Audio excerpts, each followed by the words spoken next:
Yeah, hi guys. Welcome to another episode of How Much Hard is Lead Code Hard? Yeah, so we're solving this problem 123 of Lead Code. So the problem name is Best Time to Buy and Sell Stock 3. And I think you must have read this problem. अगर नहीं पढ़े हो तो pause करके पढ़ लो I think. और अगर नहीं पढ़ना चाहते हो तो बता देता हूँ सवाल क्या है। स्टैंडर्ड सवाल है कि you are given an repeat prices when prices I is the price of a given stock। तुम स्टॉक के प्राइसेस दिए हुए हैं, ठीक है। और तुम मैक्सिमम दो ट्रांजैक्शन कर सकते हो। दो ट्रांजैक्शन से मतलब हुआ कि दो बार तुम स्टॉक खरीद के बेच सकते हो, ठीक है। एक बार जानने वाली है कि एक बार में तुम एक ही स्टॉक होल्ड कर सकते हो, ऑब्वियसली। ठीक है, एक स्टॉक खरीदो फिर दूसरा बेचो, फिर एक खरीदो फिर दूसरा बेचो, ठीक है। तो एट मोस्ट टू ट्रांजैक्शन कर सकते हो, ठीक है। और तुम्हें बताना है कि मैक्सिमम प्रॉफिट तुम कितना कमा सकते हो। तुम चाहो तो दो ट्रांजैक्शन करो, चाहो एक भी मत करो। कहीं ऐसा हो कि भाई कुछ प्रॉफिटेबल ही नहीं है, ठीक है, डिसेंडिंग ऑर्डर में हम दे दिए, तो कोई मतलब नहीं है, ठीक है। तुम कभी भी खरीद लो, उसके बाद प्राइस बढ़ ही रहा है, ठीक है, प्राइस सॉरी घट ही रहा है, तो तुम कभी नहीं कर पाओगे, ठीक है। आई थिंक ट्रांजैक्शन करके प्रॉफिट नहीं, यू कांट होल्ड। तो एक सबसे पहली बात है कि यार बहुत स्टैंडर्ड सवाल है डीपी का। क्यों डीपी का सवाल है अगर ये बात की जाए तो तुम्हारे हमारे पास हर जगह ऑप्शन है, ठीक है, क्योंकि यहाँ पे दो ट्रांजैक्शन एक ट्रांजैक्शन की बात रहती तो यार हम हमेशा देख लेते, मेंटेन कर लेते मिनिमम, और जाके हम बोल देते हैं कि भाई मैक्स डिफ हम मेंटेन कर लेते हैं, ठीक है। यहाँ पे सवाल इसलिए डीपी का बन जाता है क्योंकि अगर तुम ऐसे सोचो कि तुम्हारे पास एक ऑप्शन है कि भाई मैं यही स्टॉक को होल्ड करके रखूं और अंतिम में कहीं बेचूं जहां पे बहुत बढ़िया मेरे को इसका प्राइस मिले, ठीक है। और एक है कि भाई मैं एक काम करता हूँ, अभी अच्छा प्रॉफिट मेरे को मिल रहा है, नॉट दैट मच गुड, मैं बेच देता हूँ and then I will buy another stock और फिर मैं उसको ही बेच के प्रॉफिट कमाऊंगा, ठीक है। जैसे तुम इसी एग्जांपल में देख लो, तो if you see this example, तो एक ऑप्शन यह है कि भाई मैं थ्री को होल्ड किए रहता और मैं आगे देखता कि भाई सबसे ज्यादा प्रॉफिट क्या हो रहा है, ठीक है। और एक है कि तुम थ्री को फाइव जैसे ही मिला बेच दो और फिर अनदर होल्ड कर लो।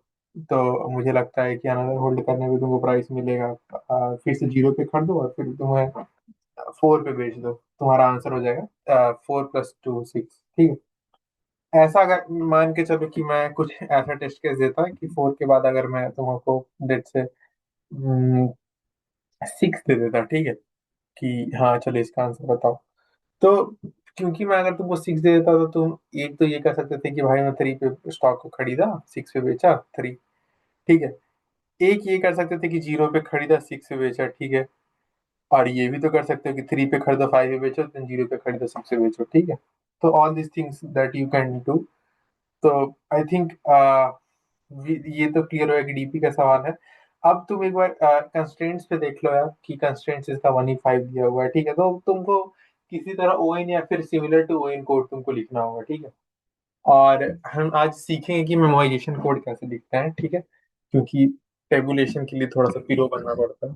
तो वी विल लर्न कि हम कैसे लिखते हैं, ठीक है। अब देखो सबसे पहली बात तो यह है कि मुझे आई मीन दो चीजें तो सबको जो पता होगी, जो होती है स्टेट एंड ट्रांजिशन, ठीक है। ये डीपी में बहुत फेमस वर्ड है, तुम भी सुने होगे। एंड काफी बहुत ज्यादा यूज होने वाली वर्ड है, ठीक है। तो अगर मैं पूछूं कि भाई स्टेट क्या होता है, स्टेट है कि तुम मान के चलो कि डीबी में क्या करते हैं, ये मेरे पास एक बड़ा प्रॉब्लम होता है उसको एक सब प्रॉब्लम में तोड़ते हैं। जैसे अगर हम बोल दें कि भाई फैक्टोरियल सिक्स निकालो, तो फैक्टोरियल फाइव के पास जाता है, फोर के पास जाता है, तो ये सब स्टेट ही है कि फाइंड फैक्टोरियल फोर। तो वो जो भी तुम ये recursion of four comma one या फिर ये सब लिखोगे, ये एक स्टेट है, ठीक है। फिर ये टूटता recursion of three comma one में, ठीक है। तो ये सब एक स्टेट है, ठीक है। स्टेट के अंदर बहुत सारी चीजें होती हैं जो कि होल्ड कर रही होती हैं, मतलब तुम्हारे पास क्या क्या इन्फॉर्मेशन है वो होल्ड कर रही होती है, ठीक है। मतलब हर एक ट्रांजिशन के टाइम पे तुम एक स्टेट में पहुंचोगे, तुमको वहां पे कौन कौन सी इंफॉर्मेशन हर जगह होल्ड करना जरूरी है, ये तुम्हारे स्टेट बताता है, ठीक है। तो यार एक तो सबसे मेरे को लगता है कि अगर तुम स्टेट की बात करो तो एक तो होता है कि हम इंडेक्स ही में इटरेट कर रहे होते हैं, कौन से इंडेक्स पे हैं हम, ठीक है। तो आई थिंक लेवल उसको बोल देते हैं, ठीक है, कि यहाँ पे हमें विच स्टेट्स आर इम्पोर्टेंट। अगर हम ये बात करें which states are important, Delhi जरूरी है भाई। चलो ठीक है, jokes apart, we have level. Now again which state is another, जहाँ पे मतलब तुम अगर कहीं पे किसी स्टेट पे हो और तुम्हें हम like you have to ask कि भाई यहाँ से मेरे को आंसर निकालना है, ठीक है। Let's say you want to store some information, तो तुम क्या स्टोर करोगे वहां पे? तो एक तो हो गया कि कौन सी इंडेक्स में हम, और एक तो भाई हमें ये जानने की जरूरत है कि क्या हम कुछ होल्ड कर रहे हैं। मतलब अगर मैं तुमसे पूछूं होल्डिंग, कि अगर मैं कुछ ऑलरेडी कोई स्टॉक होल्ड कर रहा हूँ क्या मेरे हाथ में, क्योंकि जानना जरूरी है ना भाई। तुम अगर ऑलरेडी होल्ड कर रहे हो तुम नहीं खरीद सकते हो, और होल्ड कर रहे हो तो तुमको बेचना है, तो तुम बेचने में भी तुम बता सकते हो कि मैं बेच दूं ना बेचूं, ठीक है। All this things you can do. और तीसरा चीज है कि तुम कितने ट्रांजैक्शन यूज कर चुके हो, ठीक है, तो यूज कर दे, ठीक है। क्योंकि दो ही कर सकते थे भाई, तो दो से ज्यादा नहीं कर सकते थे, तो ये भी बता दे अगर दो होगा तो हम नहीं कर सकते हैं, जीरो है कर सकते हैं, वन है कर सकते हैं। ये तीन चीजें मुझे लग रही हैं, ठीक है। जो डीपी का ही टाइम कॉम्प्लेक्सिटी निकलती है, तो वो होती है एवरेज टाइम कॉम्प्लेक्सिटी होती है O into number of states, ठीक है, इंटू तुम अगर देखोगे तो one plus average cost of transition, ठीक है। मतलब जितनी तुम ट्रांजिशन यहाँ से कर रहे हो, तो कितनी ट्रांजिशन करेंगे हम एक जगह से, या तो खरीदेंगे या तो नहीं खरीदेंगे, ठीक है, दो ही है। स्टेट से भी तुम देखोगे तो 1 ही 5 हो जाएंगे इंडेक्स, और यूज्ड में कितने ही हो सकते हैं, या तो जीरो है तो वन है तो टू, और होल्डिंग या तो जीरो है तो वन, जीरो है तो होल्ड नहीं कर रहा है, वन है तो होल्ड कर रहा है, ठीक है। तो मुझे लगता है कि हाँ भाई बहुत चल जाएगा, कोई दिक्कत नहीं है। तो बढ़िया यार। तो सबसे पहले तो कोड लिखने के लिए हम प्राइस को करेंगे पी, यहाँ पे करेंगे int equals to P dot size, और एक भाई थ्री डी डीपी जो भी, जो बोल लो यार, थ्री डी डीपी बोलो, वेक्टर वेक्टर वेक्टर बोल लो, तुमको पता है कि मेरे को ऐसा कुछ चाहिए जहाँ पे डीपी ऑफ ऐसा लेवल, फिर ये होल्डिंग, ये यूज, ये चीजें यार बताओ यार, ये मुझे चाहिए, ठीक है। तो इसके लिए क्या सा भाई, थ्री डी वेक्टर या फिर जो बोल लो वो चाहिए मेरे को। तो यही यार, ऊपर में एक हम ग्लोबल बना लेंगे, vector of vector of vector of int, और बस इसको रिसाइज कर लेंगे। कैसे रिसाइज करेंगे, तो डीपी डॉट रिसाइज, ठीक है। और डीपी डॉट रिसाइज क्या करेंगे, एन साइज नहीं बना रहे हैं, comma vector of vector of int, और या इसके अंदर हो जाएगा वेक्टर ऑफ थ्री साइज का, ठीक है, थ्री कॉमा वेक्टर, क्योंकि जो यूज है वो तो थ्री साइज का होगा, ठीक है। तो हम इसका ऐसा बना रहे हैं, लेट्स से ऐसा यूज, और इसका ऐसा होल्डिंग, ऐसा बना रहे हैं, ठीक। एंड थ्री कॉमा यहाँ पे बन जाएगा वेक्टर ऑफ इंट, और टू कॉमा, ये दो ही हो सकता है, और सबको माइनस और इनिशियलाइज कर देते हैं, ठीक है, क्योंकि हमें कोई स्टेट के बारे में नहीं पता। और हम रिटर्न कर देंगे आंसर जो भी रिकर्शन से आएगा, जो लेवल पे जीरो स्टार्ट से कर रहे हैं, ठीक है। अगर कोई मुझसे पूछे कि अभी कोई होल्ड कर रहे हो, तो मैं नहीं होल्ड, अभी कुछ नहीं होल्ड कर रहा हूँ, यूज कितना की हो, जीरो किया हो, और ये पी हो गया, ठीक है।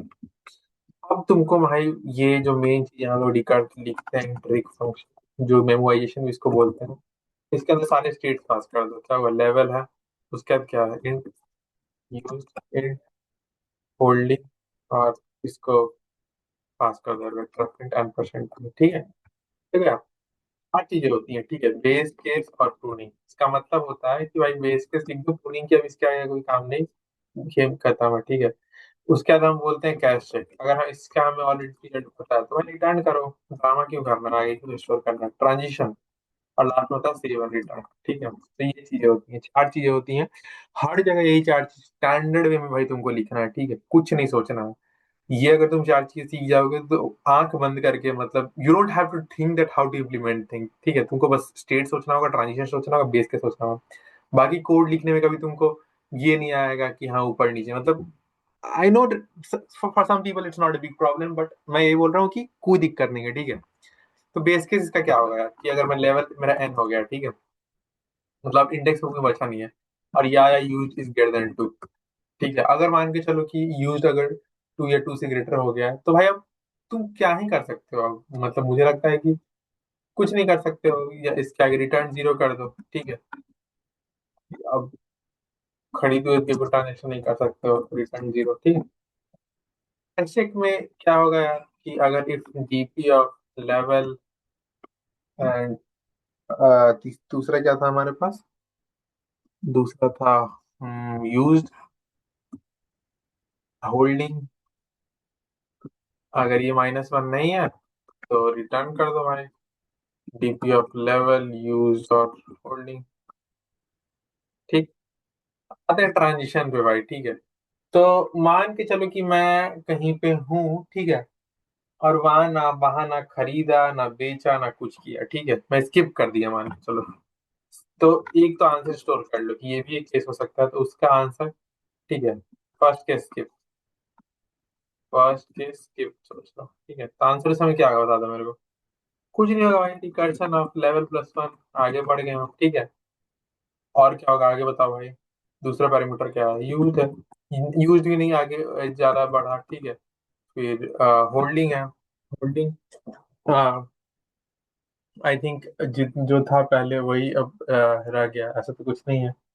मैं बोल रहा हूँ कि तुम्हारे पास जो भी पहले चीजें थी, वो लेट से कि जिस स्टेट में थी उसी स्टेट में मैं छोड़ दिया हूँ, ठीक है। मैं कुछ छेड़छाड़ नहीं किया, तो ये होल्डिंग का फ्री हो जाएगा, ठीक है।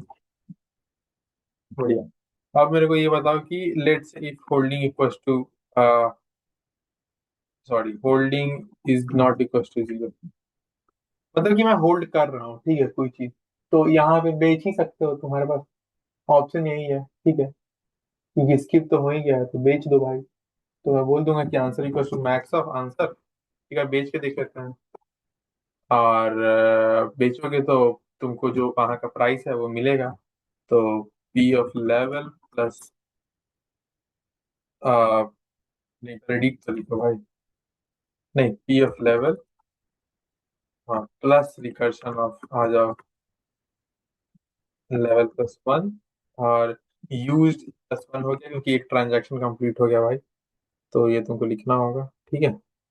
और आई गेस क्योंकि अब तुम बेच चुके हो तो अब तुम्हारे पास खाली है, कोई दिक्कत नहीं है। तो होल्डिंग वापस से जीरो पे आ जाएगा और ये कॉपी हो जाएगा, ठीक है।